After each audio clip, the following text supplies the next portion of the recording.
Every day, Americans are bombarded with hundreds of messages suggesting that the good life is attainable through the goods life by making lots of money and spending it on products that claim to make us happy, loved, and esteemed. On the news shows, we hear a near constant refrain from economists and politicians about the importance of consumer spending and economic growth. And around $150 billion are spent most years to embed consumer messages in every conceivable space, from TV shows and websites to public bathrooms and escalator handrails. Lately, marketers have even been paying actors to drop sales pitches into conversations in bars and city parks. But commercialization and consumerism also reach deeper, worming their way into people's psyches and encouraging them to organize their lives around higher salaries and owning more stuff. Unfortunately, this can come at a high price for the well-being of both people and the planet. Research consistently shows that the more that people value materialistic aspirations and goals, the lower their happiness and life satisfaction, and the fewer pleasant emotions they experience day to day. Depression, anxiety, and substance abuse also tend to be higher among people who value the aims encouraged by consumer society. Strong materialistic values also influence our social relationships and thereby affect other people's well-being. Scientists have found that materialistic values and pro-social values are like a seesaw. As materialistic values go up, pro-social values tend to go down. This helps explain why people act in less empathic, generous, and cooperative ways when money is on their minds.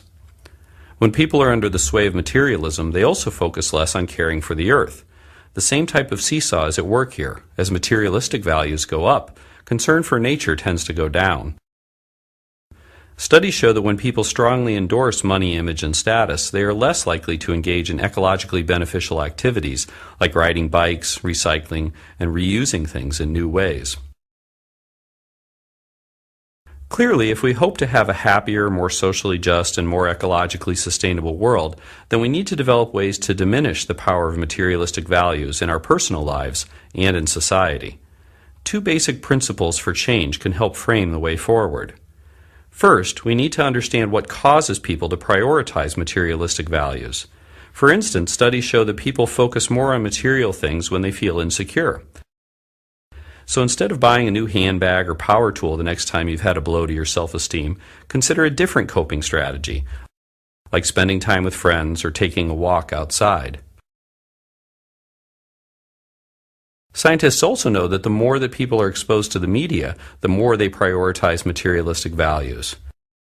A couple of ways to diminish the onslaught of consumer messages are to use ad block to hide ads on the internet or to hit mute when commercials play on TV. But these steps can only take us so far.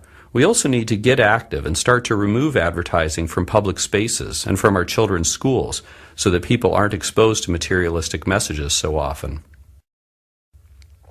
The second principle for change involves promoting intrinsic values for growing as a person, being close to one's family and friends, and improving the broader world.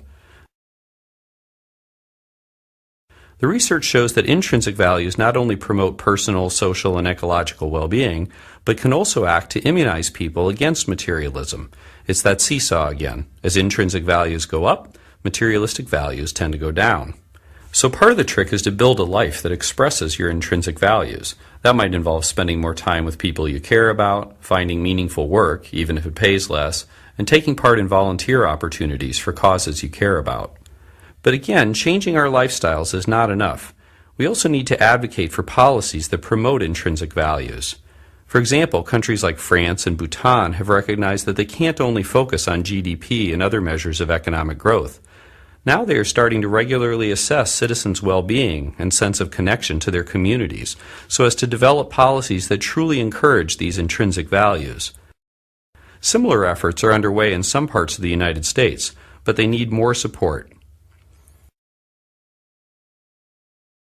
The grip that consumerism and commercialism have on our world can seem inescapable, and there are certainly powerful forces that push materialistic values on us. But by making changes in our personal lives and by working for broader societal changes, we can break the hold of materialism and be freer to live our intrinsic values.